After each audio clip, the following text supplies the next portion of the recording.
And did those feet in ancient times walk upon England's mountains green?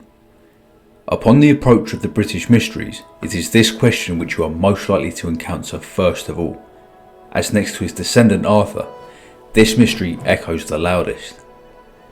William Blake's poem To the Jews codifies this question in the section which was adapted into the hymn Jerusalem, which became the unofficial anthem of England following the First World War. It's difficult to imagine that Blake didn't pose this question in a literal rather than a figurative sense.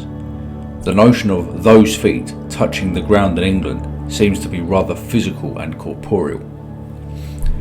Followers of this channel will understand that Blake was in fact referencing the British Welsh tradition, which makes no bones about this being factual history, with its numerous references throughout literary traditions leading to genealogies and land grants. In Britain in the year 2025, secular skepticism means that this is dismissed as archaeological evidence is wanting. I argue that this isn't good enough reason to abandon scholarly or even cultural or religious interest in this topic. Even if it would never be proven, and all we have is circumstantial evidence and religious symbols to compare, those alone hold immense implications for the historical and religious legacy of this island. Glastonbury town in Somerset is arguably the last focal bastion of this paradigm of understanding. Glastonbury codifies the metaphysic of this and intersects with Arthuriana. Followers of Wilson and Blackett will understand how this came to be, namely through the Anglo-Norman appropriation and popularisation of ancient British history to the Norman elite class, which I argue is due to a process of metaphysical overlordship, which is coupled with the corporeal overlordship over Britain, which occurred following 1066. In 1086, William the Conqueror commissioned the Domesday Book, which is a register of land ownership for the purposes of taxation. The entry at Glastonbury states that 12 hinds of marshy land was given to Joseph of Arimathea by King Arviragus, and for this reason it had never paid tax. This was the legitimation for the area of Glastonbury to essentially become a fairground capsule of Arthuriana, which it is to this day. Wilson and Blackett assert that Glastonbury in Somerset is not the land which was gifted to Joseph by Arviragus, but rather Glascote near Caer Loit Coit, or Leto Seatum, now known as Lichfield, which was recorded in the 10th century Welsh Harleian genealogies as Glasdenning. The direct quote states, "One of those who came to Glasdenning from a place called Loit Coit." It was this quote which is essential for the identification with Glastonbury, as William of Malmesbury used this extract to assert his view regarding the Somerset location of Glastonbury, and this reference is older than the Domesday Book by 2 centuries. But what evidence do we have to assert that Joseph of Arimathea, the tin merchant and uncle to the Messiah, ever came to Britain? Well, myself and Peter will come to this in a later video, but what must be considered archaeologically is the established understanding of Phoenician seafaring trade routes between Israel and Britain, as mentioned many times on this channel. British and specifically Cornish and Devonian tin has been excavated all over Israel. The trade route which began in the Bronze Age cannot be contested. There is even evidence of Phoenician writing in Cornwall, as discussed before by myself and Peter.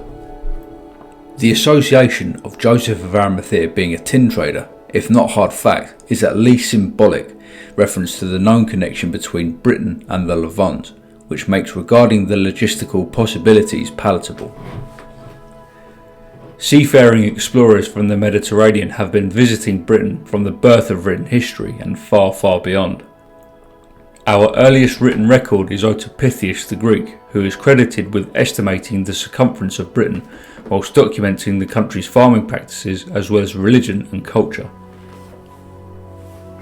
He stated that Britain was a land of mystics and scholars, and described a priestly class of learned men who had knowledge of astronomy and religious rituals. We would understand this class of men to be Druids today. Terence Meaden suggests that Pythias would have thought Stonehenge to be used as a temple to Apollo during the Iron Age. given that in the Greek mind, Apollo himself was likened with the Hyperboreans, a mythic people who lived past the north wind and who in their mystical northern lands worshipped him, which is a notion agreed with by Hecataeus of Abdera in the 4th century BC. This notion is corresponded by Diodorus Siculus in the 1st century BC, who later recorded that the Hyperboreans had a magnificent circular temple where they worshipped Apollo, and that Apollo himself visited every 19 years, a cycle related to the Metonic cycle of the moon, which is also a feature at Stonehenge. Julius Caesar noted that British and Gaulish Druids incorporated the sun, among other forces of nature, into their corpus of worship. He specifically lists Mercury compared with Lu and Isis, and Apollo compared with Belinus, as well as Mars, Jupiter and Minerva. Isis is definitely one god which should be regarded as symbolically relevant to Christian symbolism within British Gaulish tradition, as Isis is a Druidic saviour sun god born on the 25th of December by virgin birth. The Isis cult consisted of ritual tree cuttings, nature worship, oak tree veneration and the worship of one god. It also emphasises reincarnation, a Druidic belief which continued into the British Church and became an official heresy in the 5th century following the Council of Ephesus, one of the 7 ecumenical councils which was held to debate the controversy of Pelagianism, which most notably consisted of no original sin and reincarnation, as well as salvation by works as opposed to salvation by grace, which most likely demonstrated the beliefs, some of the beliefs within the British Church. The Isis cult is part of a triad including 2 other deities, Tyrannus and Teutates. This triad deity cult also incorporated the symbol of the solar wheel cross as demonstrated in the Tyrannus wheel, which holds a remarkable resonance with the Union flag of the UK. Isis' aspect of this cult resembled protection through sacrifice. Druids are purported to have hung people from trees in an upside down fashion, typified in the tarot depiction of the hanged man on what appears to be a tarot cross made out of a tree. It is debated whether or not this was purely ritualistic or whether Druids actually sacrificed people. It must be noted that this data relies on Roman sources. The Roman poet Lucan wrote about this cult to demonstrate the savagery of the Britons and the Gauls, but contrary to this, there is evidence that Isis was appropriated into the Roman pantheon in the 1st century BC and was compared to Mithraism, another sun god. So our earliest records of the Druids place them as incorporating sun worship as part of their religious pantheon, evident within the cults of Belinus and Isis. This becomes a fascinating notion if we consider the religious syncretism between Apollo in Rome and the early days of Christianity. As in Rome, Christ was essentially superimposed onto the existing Apollonian cult. We have to consider the significance of this early Apollo-Christ handover as well as heliocentrism, as they arguably hold the key to understanding the path to early Christian symbolism found within Rome, Gaul and Britain. Constantine the Great himself worshipped Sol Invictus, who was the last iteration of Apollo. Constantine's mother was St. Helen of the True Cross, and he also had a Christian mentor. And he also descended from the Holy Family through his mother, which are all essential notions to consider as he legalised Christianity within the Roman Empire.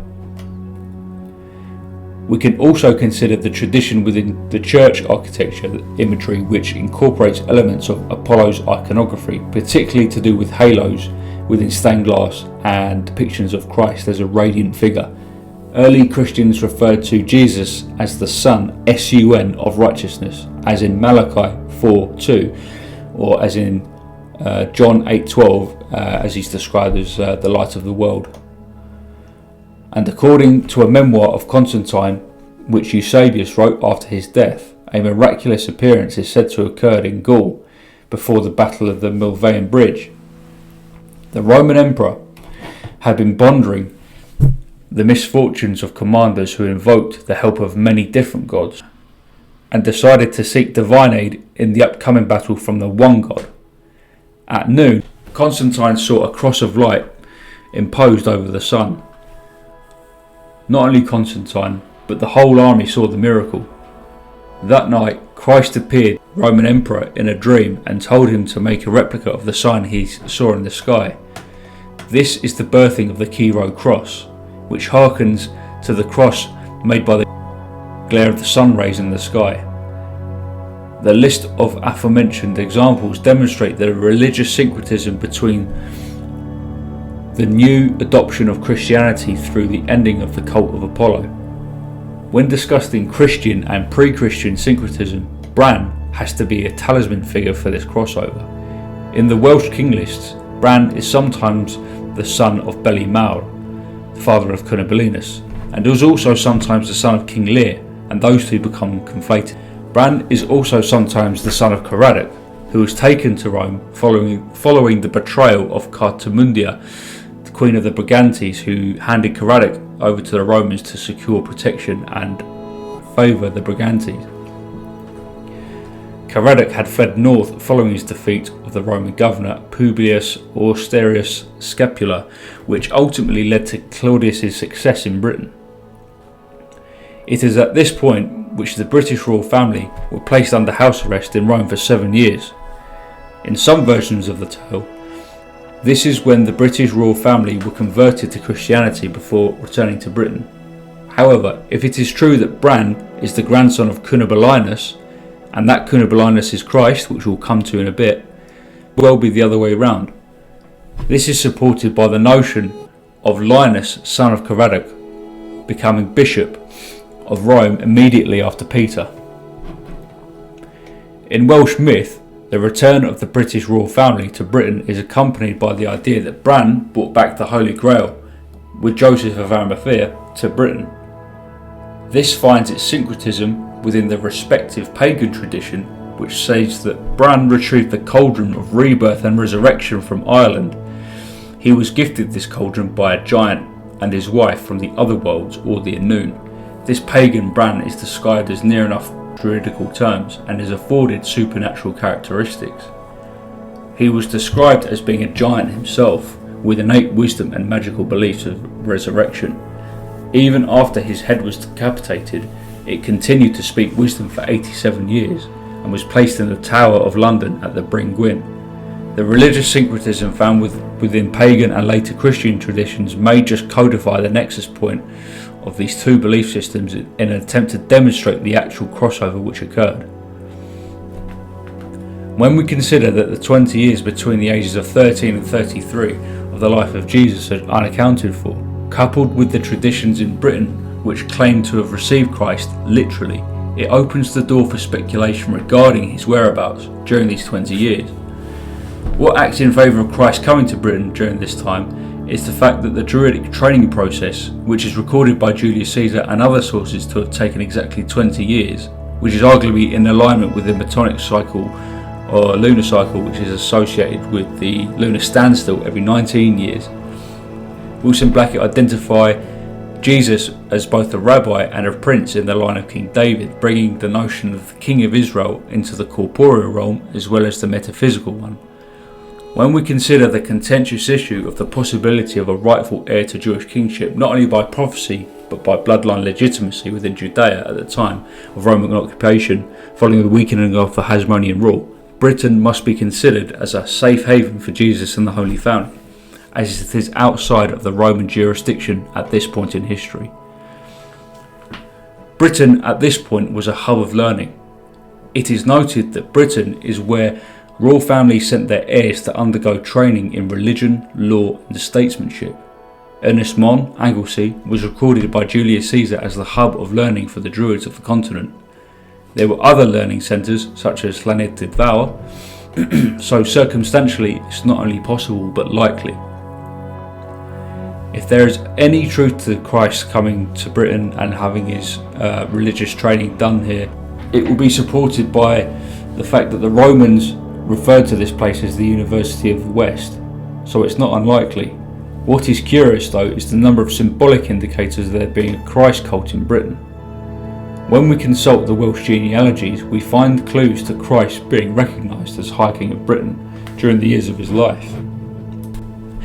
Beli Mawr, a name which has repeated variants in ancient Welsh king lists, linked to the British sun god Belenos, who is also a god of pastoralism, and the equivalent of Apollo in Greco-Roman tradition as stated by Julius Caesar and comparative religion.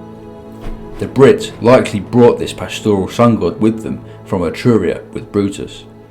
The Etruscan Apollo, known as Suri, was a sun and fire deity. This finds its syncretism in the British and Irish tradition of Beltane, May the 1st, which celebrates the legacy of Belenos, connecting fire and rebirth. The English oak comes into leaf around Beltane. Symbolically, this is the return of the Oak King in British tradition, who comes to liberate the land of the winter Holly King's reign, who has overstayed his welcome in battle fought between them on Midsummer's Day. The longest day of the year is gifted to us by the tilt of the northern hemisphere towards the sun, which can also symbolise the return of the illuminating light of the Logos or enlightenment. The Holly King is also sometimes depicted as mistletoe. Mistletoe and holly aren't botanically related, but are related through this tradition, as mistletoe is sometimes credited with aiding the defeat of the Oak King in the first place, and both are still recognised as plants of the festive season. Given that mistletoe is a parasitical plant, this Druidic spirituality could be applicable to Gnosticism and Christianity, and can demonstrate the crossover between these traditions, as the archons of Gnosticism act as the parasites of the soul, which extract vital spiritual energy from its host in a bid to delay enlightenment or oneness with God, just as the mistletoe attempts to sustain itself through the host of the oak tree. The pattern resembled in Gnostic theology is replicated by the Druidic act of cutting the mistletoe from oak trees, famously recorded by Pliny the Elder. The festival at its diametric opposite is Saturnalia, which was originally celebrated on December the 17th. Saturnalia was extended to 1st to 3 and eventually 7 days of December, which also intercedes when the Holly King is crowned in Britain roughly the 22nd or 23rd of December. Saturnalia celebrates the crowning of the mock king or Saturnalia's princeps or King Saturn during this festival. All work and business were suspended, slaves were given temporary freedom to say and do what they liked, and certain moral restrictions were eased. This coincided with the sharing of gifts privately, as well as continual partying. The laxity of Saturnalia finds its parallels in the cult of Dionysus. Like Saturn, have been described as the chaotic opposition to Apollo, who in comparison represents order, healing and light, as it corresponds in the precession of the northern hemisphere's location in relation to the precession of the seasons, as codified in the Holly King Oak King tradition in Britain, as well as the notion of Sol Invictus in Rome religion, which celebrated the winter solstice and symbolised the beginning of a gestation period before the return of the light and order celebrated on December the 25th. Wilson and Blackett suggest that Beli Mawr, an ancestral High King of Britain, represented an iteration of Belenos, the British Apollo. However, Christ could well be the son of Beli, Cunobelinus or Cinvelin, as Beli Mawr is dated around 70 years too early to be Jesus Christ. What is remarkable is that Haile is recorded as the forebear of these kings, just as in Luke 3:23 names Haile as Christ's grandfather. Interestingly, Haile is the Greek root of sun, and Helios is another name for Apollo. Beli has another namesake king with Belinus of the 4th century, who is credited with building the roads in Britain and thus providing the Britons with the order which the Romans are incorrectly afforded bringing. There are other symbolic clues to Christ encoded within Welsh culture, namely within the cult of St David, as pointed out first by Wilson and Blackett. When we consider the name David in Welsh, it usually translates into David. Dewi does not traditionally translate into David, and is usually considered that Dewi is an allusion to God, Dew, and I meaning to or with. This means Dewi translates to one with God, as in Jesus. The daffodil, which is associated with David, is a symbolic reference to the Seal of Solomon, also called the Star of David, the selection of which possibly alluded to the presence of Christ and the line of King David in Britain, which was a popular idea within Britain during the 19th century. The PM David Lloyd George, a Welsh Zionist, promoted the adoption of the daffodil as a national symbol of Wales. Interestingly, this symbol was employed by the Etruscan ancestors of the Welsh, who we can see here on this Etruscan stele depicting a Magen David or Shield of David. Wilson and Blackett suggest that St David's Day was the British date of Christmas, whilst not ignoring that St Dewi's date of death is said to be March the 1st. Wilson and Blackett's idea does roughly correspond with other early Christian traditions. The Quatrodecimians, an early group in the 2nd century in Asia Minor, a Passover-based calendar, and linked Christ's birth to mid-March, and celebrated the Christian feast on the 25th of March, which later became the Feast of Annunciation, celebrating the angel Gabriel's announcement of Jesus' conception to Mary. This is exactly 12 months prior to the current Christmas feast. The British Church was apostolic and therefore retained the Jewish Passover calendar. This means that traditions which link Christmas with Nisan and the vernal equinox may have existed in Britain as observed by the early Christians there. The retention of the Jewish Passover calendar by the British Church became bone of contention between them and the Catholic Church in the 7th century at the Synod of Whitby, whereby King Oswy of Northumbria began to favour the Catholic date for Easter and possibly Christmas due to rejection of the Jewish Passover calendar, among other things discussed in our previous video of British Christianity.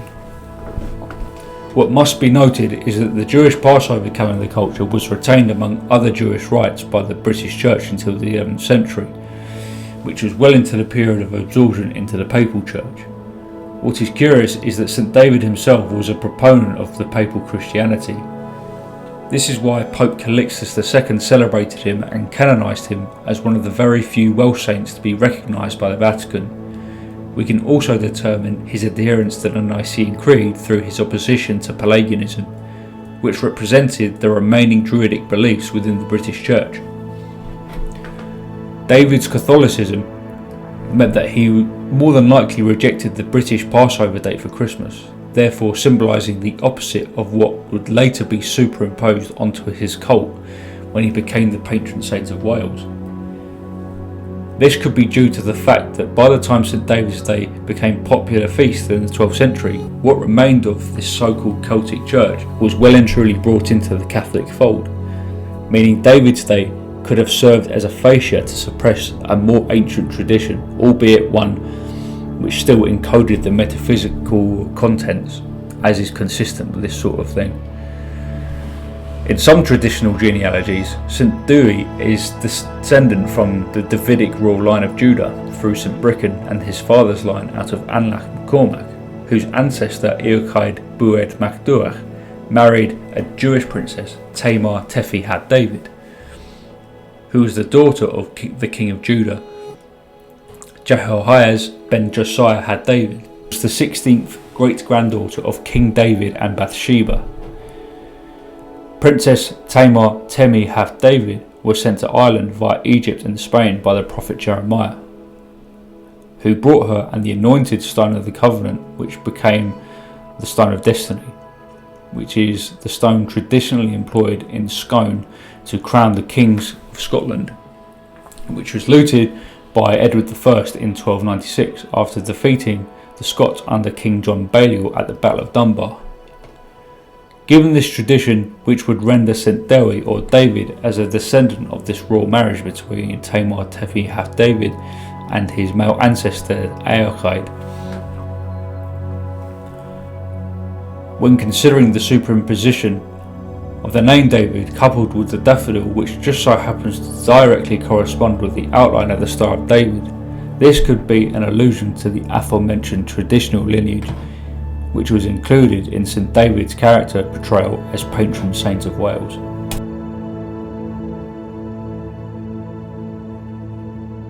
Many thanks for watching.